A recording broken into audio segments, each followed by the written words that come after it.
Hello dear students, देखिए आज का हमारा जो टॉपिक रहेगा वो रहेगा multiple choice question, lesson number 8 gravitation हमारा रहेगा। और बड़े इंपॉर्टेंट क्वेश्चन है आपके लिए। क्विज टाइप क्वेश्चन रहेंगे, C TET, H TET, Haryana staff selection commission और जितने भी हमारे टीचर एलिजिबिलिटी टेस्ट होते हैं इनमें भी ये क्वेश्चन आते हैं। कोई भी जॉब का एग्ज़ाम होता है वहाँ भी क्वेश्चन आते हैं, कम्पिटेटिव एग्जाम में आते हैं, या कोई भी बोर्ड हमारा चाहे CBSE बोर्ड हो चाहे हरियाणा बोर्ड हो, तो सभी में ये क्वेश्चन आते हैं। तो बड़ा ही इंपॉर्टेंट क्वेश्चन है, याद करने की बातें हैं। और आपका जो आंसर देने का तरीका क्या रहेगा वो सुन लीजिए।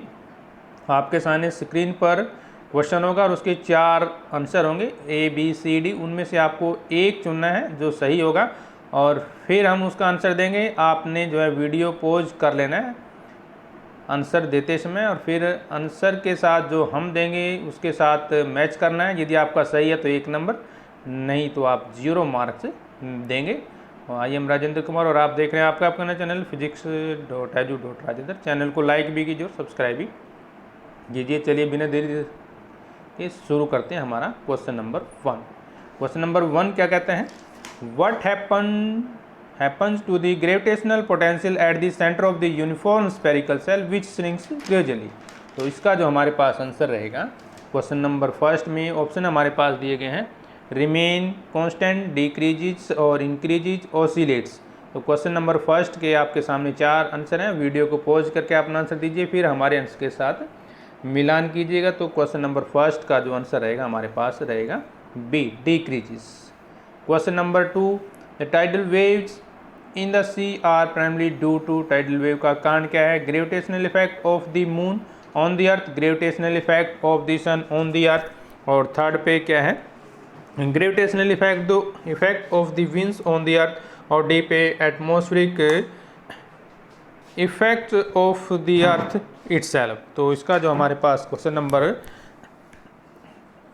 2 है, 2 का आंसर रहेगा हमारे पास ए।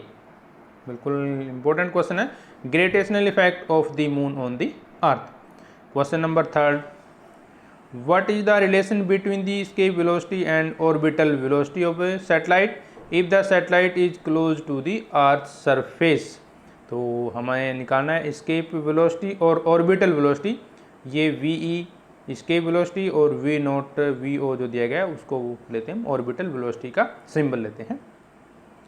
तो आंसर में हमारे पास 4 ऑप्शन दिए गए हैं, VE escape velocity, V0 orbital velocity, √2 V0, और फिर VE यानी कि escape velocity is equal to √2 और इनटू में ऑर्बिटल वेलोसिटी, फिर C पे orbital velocity is equal to √2 VE यानी कि escape velocity, और V0 is equal to VE यानी कि ऑर्बिटल वेलोसिटी और escape velocity सेम दी जाती है।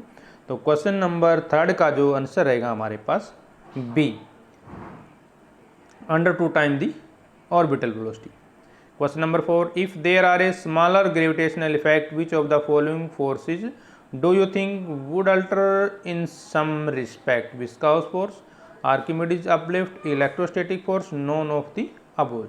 तो क्वेश्चन नंबर 4 का जो हमारे पास आंसर रहेगा वो रहेगा B, Archimedes uplift. Question number 5, what happens to the weight of the body if the weight becomes 1/16 at this certain, also consider the radius of the earth to be r। तो A पे 4r, B पे 15r, C पे 5r, D पे 3r। तो question number 5 का जो हमारे पास आंसर रहेगा वो रहेगा D। Next question, A satellite of earth is rolling in a circular orbit with a uniform speed v, if the gravitational force suddenly disappears the satellite will be। याद रखिएगा आपको जो आंसर देना है वीडियो को पॉज करके देना है, फिर आंसर को मैच करना है, ये बात याद रखिएगा। कंटिन्यू, आंसर ए में continue to move with a velocity v along the original orbit, B पे move with a velocity v tangentially to the original orbit, fall down with increasing velocity, ultimately come to the rest somewhere on the original orbit. ये रहेगा हमारे पास option D. तो question number हमारे पास है ये 6, और 6 का जो आंसर रहेगा हमारे पास रहेगा B, move with a velocity v tangentially to the original orbit. Question number 7, what is the maximum height attained by the rocket above the surface of the earth If the mass of the rocket is m and the initial speed to be v, assume that r is the radius of the earth. Important question है हमारे पास। तो question number 7 के हमारे पास 4 option दिए गए हैं, नोट कर लीजिए।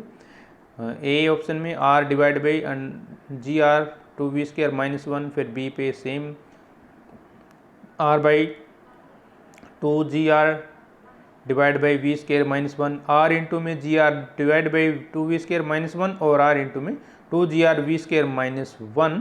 तो क्वेश्चन नंबर 7 का जो आंसर रहेगा हमारे पास वो रहेगा B. Question number 8, atmosphere is held to the earth by winds, gravity, clouds, none of the above. तो क्वेश्चन नंबर 8 बिल्कुल आसान और इम्पोर्टेंट भी है, तो आंसर रहेगा हमारे पास B, gravity. Question number 9, what is the increase in potential energy of the body with mass m if the body is taken at the height h which is equal to the radius of the earth। तो option में हमारे पास mgr, 2mgr, half mgr, 1/4 of mgr। तो question number हमारे पास है ये, दोबारा read कर सकते हैं 9, और क्वेश्चन नंबर 9 का जो आंसर रहेगा हमारे पास रहेगा half mgr, सी ऑप्शन रहेगा इसका correct. Question number 10, weight of a body at the center of earth is 0, infinite, same as on the earth surface, none of the above। Question number 10 का जो answer रहेगा हमारे पास 0 रहेगा। weight of a body at the center of the earth is always 0 होता है, weight क्या रहेगा 0 रहेगा। consider a body of mass m which needs to be moved from an orbit of radius 2r to 3r, what is the energy required। तो answer में हमारे पास GMM divide by 12r², फिर हमारे पास divide by 6r divide by 8r divide by 3r²। तो हमारे पास जो आंसर रहेगा क्वेश्चन नंबर 11 का वो रहेगा B, GMM divide by 6r। Question number 12, which of the following is the evidence to show that there must be a force acting on the earth and directed toward the sun. A deviation of the falling body toward the east, revolution of the earth around the sun, phenomena of day and night, apparent motion of the sun around the earth। तो question number 12 आप read कर सकते हैं दोबारा से, और इसके लिए आपके आंसर रहेगा B, revolution of the earth around the sun, B option सही है इसमें। Question number 13, the distance between the closest planet and the sun is r1 while the distance between the farthest sun and the sun is r2, the linear velocity of these planet is v1 and v2, what is the ratio of the velocity, यानी कि v1 divide by v2। तो हमारे पास 4 option दिए गए, r1 divide by r2 का square, r1 by r2 और r2 by r1, और D पे है हमारा r2 बाई r1 का स्क्वायर। तो करेक्ट आंसर हमारे पास जो क्वेश्चन नंबर 13 है उसका करेक्ट आंसर रहेगा हमारे पास C, r2 by r1। Question number 14, gravitational mass is proportional to gravitational field, gravitational force, gravitational intensity और ऑल ऑफ दी अबोव। तो हमारे पास क्वेश्चन नंबर 14 का जो आंसर रहेगा वो रहेगा ऑल ऑफ दी अबोव, यानी कि फील्ड, फोर्स और इंटेंसिटी। आंसर क्या रहेगा D. Choose the factor on which the orbital velocity does not depend when the satellite is orbiting close to the earth। mass of the earth, mass of the satellite, orbital radius, radius of the earth। तो question number हमारे पास है 15 को आप read कर सकते हैं। 15 का जो आंसर रहेगा हमारे पास वो रहेगा बी, यानी कि मास of the satellite. Question number 16, if a satellite takes time t for revolution, the kinetic energy is proportional to 1 by T, T की पावर -2 बाई थर्ड, और सी पे 1 बाई टी स्क्वायर, डी पे 1 बाई टी की power cube, यानी कि T की power 3। तो question number 16 का जो आपके पास आंसर रहेगा वो रहेगा बी, टी की पावर -2 बाई 3 या 2/2 बोल सकते हैं। Question number 17, atmosphere around the earth is held by gravity, wind, cloud, same answer अगर। तो ये आंसर हम आपके ऊपर छोड़ देते हैं, देखिए क्या आंसर रहेगा, आपने पहले इसको दिया है। Question number 18, satellite orbiting the earth have finite life and sometime debris of satellite falls on the earth, this is because, इसका क्या कारण है, the solar cells and the batteries in the satellite run out, the law of gravitation predict A trajectory spiraling inwards of viscous force causing the speed of the satellite and hence height to gradually decreases of oscillation with other satellite। तो question number हमारे पास 18 है और 18 का जो answer रहेगा हमारे पास, इसमें दो आंसर रहेंगे सी और डी, दो आंसर रहेंगे हमारे पास सी और डी। नोट कर लीजिए, दो आंसर रहेंगे। Of viscous force is causing the speed of satellite hence height to gradually decreasing of oscillation with other satellite. Question number 19 का आंसर देखिए, हमें ट्रू बताना कौन सा है। क्वेश्चन नंबर 19 में ए polar satellite goes around the earth pose in north south direction, A geostationary satellite goes around the earth in east west direction, a geostationary satellite goes around the earth in west direction, a polar satellite goes around the earth in east west direction। तो question number 19 का हमारे पास answer रहेगा A और C. Polar satellite goes around the earth in north south direction और geostationary satellite हमारा जाता है वेस्ट और ईस्ट डायरेक्शन में। Question number 20, a thief stole a box with valuable article of weight W and jumped down a wall of height at H। Before he reached the ground he experienced a load of तो 0 weight by 2W और 2W। तो हमारे पास जो question number 20 है, 20 का क्या answer रहेगा हमारे पास 0। क्या रहेगा answer 0। Question number 21, when the planet comes near to the moons, when the planet comes nearer to the sun, moves fast, slow, constant at every point known of the above। तो question number 21 का जो answer रहेगा fast, जब जैसे नज़दीक आते हैं तो फास्ट मूव करते हैं। तो आंसर क्या रहेगा हमारे पास fast A. A missile is launched with a velocity less than the escape velocity, the sum of the kinetic energy and potential energy is positive, negative, zero, may be positive, may be negative. तो question number 22 का जो answer रहेगा हमारे पास रहेगा B, negative. Question number 23, mass of the body of on moon is 40 kilogram, what is the weight on the अर्थ। अर्थ पर क्या होगा, तो हमारे पास जो आंसर रहेगा इसके लिए ए पे 240 किलोग्राम, बी पे 392 न्यूटन्स, फिर 240 न्यूटन्स और 400 किलोग्राम। तो क्वेश्चन नंबर 23 का जो आंसर रहेगा हमारे पास 400 kilogram. Question number 24, the force which keeps the body to move in a circular motion when accelerated is centripetal force, magnetic force, electrostatic force, force of gravitation. Question number 24 का जो answer रहेगा वो है हमारे पास correct answer A, centripetal force.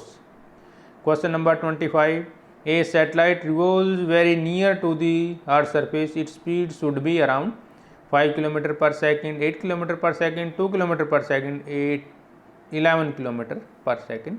तो answer रहेगा हमारे पास 8 kilometre per second. Question number 26, an elephant and an ant are to be projected out of the earth into space, what is the velocity needed to do so.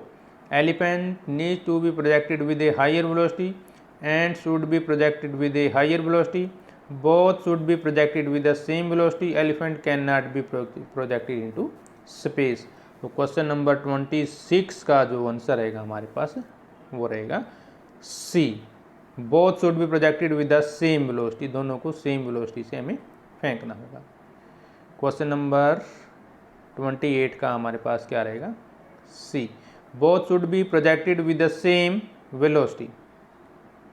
Question number 27, a satellite orbiting the earth with speed v0, to make the satellite escape the what should be minimum percentage increase in its velocity। तो question number 27 का जो हमारे पास answer दिया गया है 41.5% और 44.1% और 41.4% और 40%। क्वेश्चन नंबर 27 का जो आंसर रहेगा भाई वो रहेगा सी, 41.4%।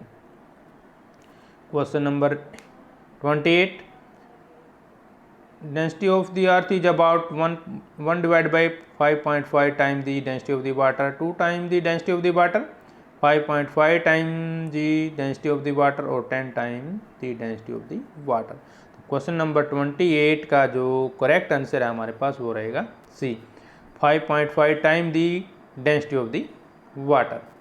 Question number 29, the angle between the equatorial plane and the orbital plane of a geostationary satellite is 0 degree, 60 degree, 90 degree, 120 degree.